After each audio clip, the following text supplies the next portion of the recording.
So in 2016, I stumbled upon a very intriguing advertisement. Here to tell you about League of Legends. Yep, that one. And just like that, I was hooked on our very own League of Legends. And for a time, my passion was filled, clearly by the wrong thing. However, nonetheless, it was mine. And I poured every ounce of my being into being the best League of Legends player that I could be. I wanted to go pro. I mean, clearly I didn't, but it wasn't my fault. After watching countless spotlights, tutorials, and guides, I came to the realization that I wasn't improving for one simple fact. The guides weren't good enough.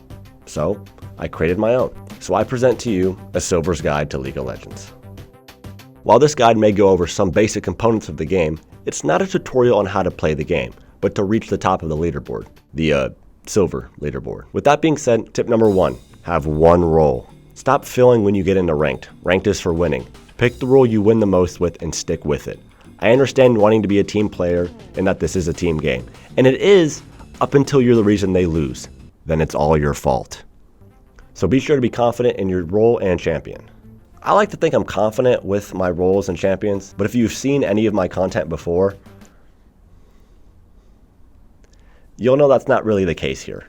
I'm a lost cause, seeking to guide you all away from the path that I didn't choose, but was chosen for me. Because I doubt any of you want to be known as the bar jungle guy. So do as I say, not as I do. Tip number 2, counterpicking. Don't do it.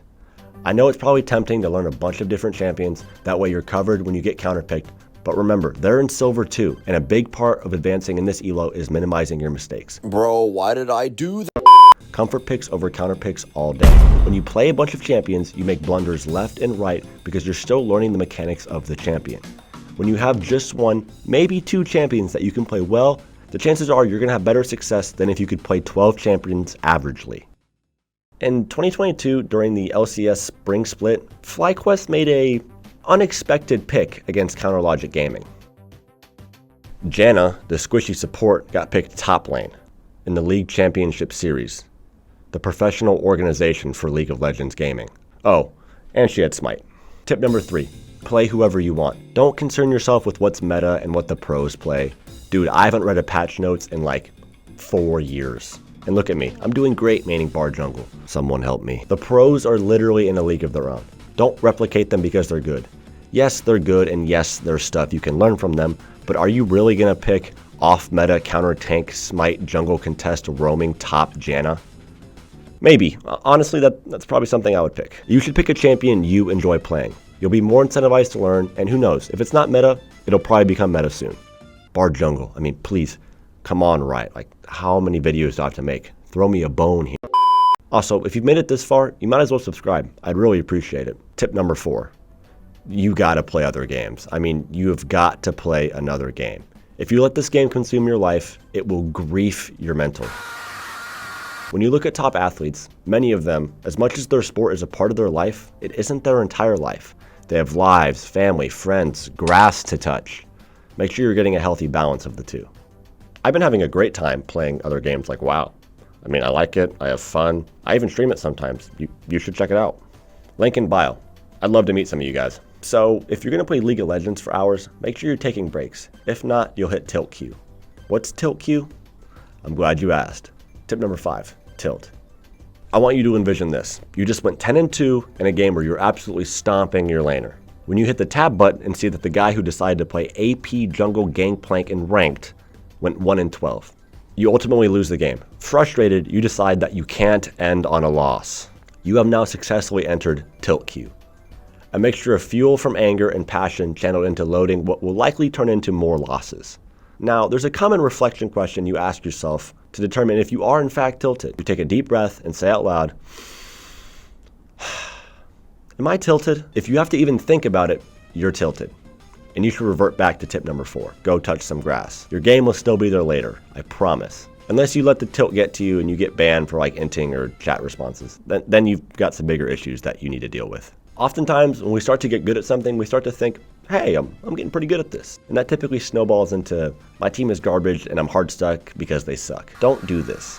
And if you didn't get the gist already, this guide is more don'ts than do's. Tip number 6, stay positive and a studious team player. Okay, I'm gonna try and wrap this video up soon because I know your attention spans are shrinking, so stay with me here. Remain positive, no matter the circumstance. And now this kind of goes hand in hand with not tilting, but I thought it deserved its own category. If you're always positive and always trying to learn, there's really no room for negativity, which will hinder your gameplay. Be optimistic about learning new ways to play the game, pathing, team invading, whatever it is. You won't burn out, and the game will be fun regardless if you win or if you lose. And finally, the last tip. Tip number 7, practice mechanics, CSing, and good habits. The more you practice, the better you'll get. They literally have a practice tool you can use to improve at the game, from CSing, combos, pathing, you name it. If you really want to get good, you'll utilize this often and with intentionality. That's the key thing, to do it to the best of your ability. Don't go on autopilot. CSing is so important, and it's probably why I'm hard stuck. Honestly, I'm not even hard stuck, I'm just retired. I don't even play anymore. But if I get like a bunch of comments about wanting to do like a road to gold or road to platinum, I'll do it. I'll stream and VOD the whole thing. I mean, I don't want to uproot my entire life to get good at a video game, but I mean, I will if people want to see it. So let me know in the comments.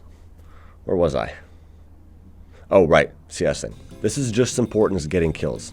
So practice this over and over, with your abilities, without your abilities, so that you have all your bases covered. Unfortunately, I'm not advanced enough to give detailed mechanics about the game, like freezing, split pushing, and ganking, but there's plenty of other YouTubers out there that can tell you how to do that. However, I can give you one universal piece of advice. Don't be greedy. Don't greed for kills. Playing safe is usually the best thing you can do. That, coupled with constantly checking your minimap and effective ping usage, will benefit you in the long run.